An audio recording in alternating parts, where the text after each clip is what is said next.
ଓଁ ସାଇରାମ। ମୁଁ ପଦ୍ମାବତୀ ଆପଣମାନଙ୍କୁ ସ୍ୱାଗତ କରୁଛି ପଦ୍ମାବତୀ ଭକ୍ତି କ୍ରିଏସନକୁ।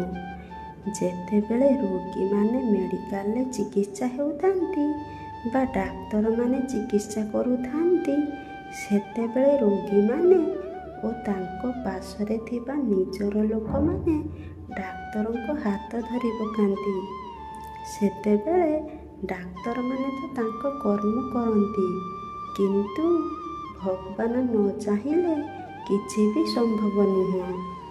ସେସବୁ ଦେଖି ଆଖିରୁ ଲୁହ ଝରି ଆସେ, କାରଣ ରୋଗୀଟି ବଞ୍ଚିବାକୁ ବହୁତ ସଂଘର୍ଷ କରୁଥାଏ। ସେସବୁ ଦେଖି ଜୀବନର ମାନେ ଠିକ୍ ବୁଝି ହୋଇଯାଏ। ସେହିମାନଙ୍କୁ ପଚାର ଜୀବନର ମାନେ କ'ଣ, ଯେଉଁମାନେ ବଞ୍ଚିବାକୁ ପ୍ରତି ମୁହୂର୍ତ୍ତରେ ସଂଘର୍ଷ କରୁଥାନ୍ତି। ଏତେ ଗର୍ବ, ଏତେ ଅହଙ୍କାର କ'ଣ ପାଇଁ, ଯେଉଁଠିକି ଏ ଜୀବନକୁ ଗୋଟିଏ ମୁହୂର୍ତ୍ତରେ ବି ଭରସା ନାହିଁ। କେତେବେଳେ ଯେ ଏ ଜୀବନ ଚାଲିଯିବ କିଏ ବା ଜାଣିଛି। ତେଣୁ ଏ ଜୀବନ ଯେତେ ଦିନ ଅଛି ସତ୍ ମାର୍ଗରେ ଚାଲିବା ଓ ଭଗବାନଙ୍କୁ ସ୍ମରଣ କରିବା।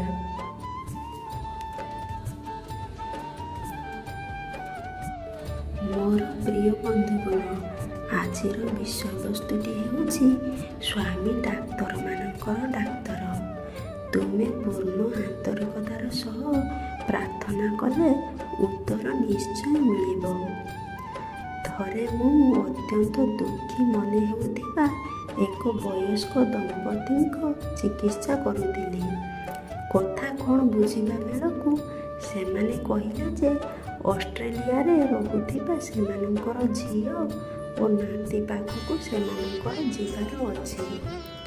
ଦୁର୍ଭାଗ୍ୟକୁ ପିଲାଟିର କଥା କହିବା ବୟସ ହୋଇଯାଇଥିଲେ ବି ସେ କହିବା ଆରମ୍ଭ କରିନଥିଲା। ସେମାନେ ଅନେକ ଶିଶୁ ଚିକିତ୍ସକ ଓ ବାଘ ଚିକିତ୍ସକଙ୍କ ପାଖକୁ ଯାଇଥିଲେ ବି କିଛି ଫଳ ହୋଇନଥିଲା ଏବଂ ପିଲାଟି କଥା କହିବ କି ନାହିଁ ବୋଲି ସେମାନଙ୍କର ସନ୍ଦେହ ହେଉଥିଲା।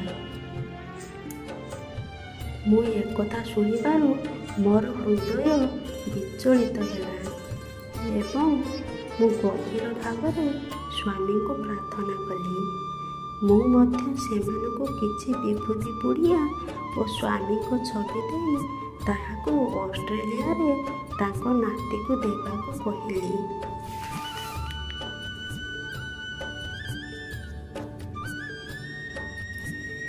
2 ମାସ ପରେ ସେମାନେ ଆନନ୍ଦାଶ୍ରୁ ଝରାଇ ଆସିଲେ ଏବଂ କହିଲେ ଯେ ସେମାନେ ମେଲବର୍ଣ୍ଣରେ ପହଞ୍ଚି ନାତିକୁ ବିଭୂତି ଦେବାର 2 ଦିନ ପରେ ସେ କଥା କହିବାକୁ ଆରମ୍ଭ କଲା ଓ ପରେ ସ୍ପଷ୍ଟ ଭାବରେ କହିପାରିଲା।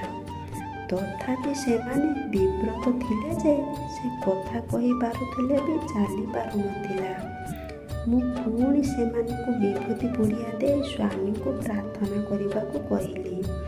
କିଛି ସପ୍ତାହ ପରେ ପିଲାଟି ଏବେ ଭଲ ଭାବରେ ଚାଲୁଛି ବୋଲି ଖବର ପାଇଲି। ସ୍ୱାମୀଙ୍କ ପ୍ରେମ ଅସୀମ ଓ ଅନନ୍ତ।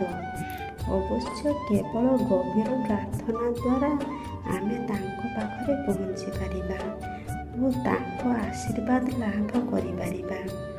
ଆମେ ଆମ ହୃଦୟର ଅନ୍ତରତମ ପ୍ରଦେଶରୁ ତାଙ୍କୁ ପ୍ରାର୍ଥନା କଲେ ଏବଂ ତାଙ୍କ ଦିବ୍ୟ ପାଦପଦ୍ମରେ ନିଜକୁ ସମର୍ପି ଦେଲେ ଏପରି ଚମତ୍କାର ଘଟିପାରେ।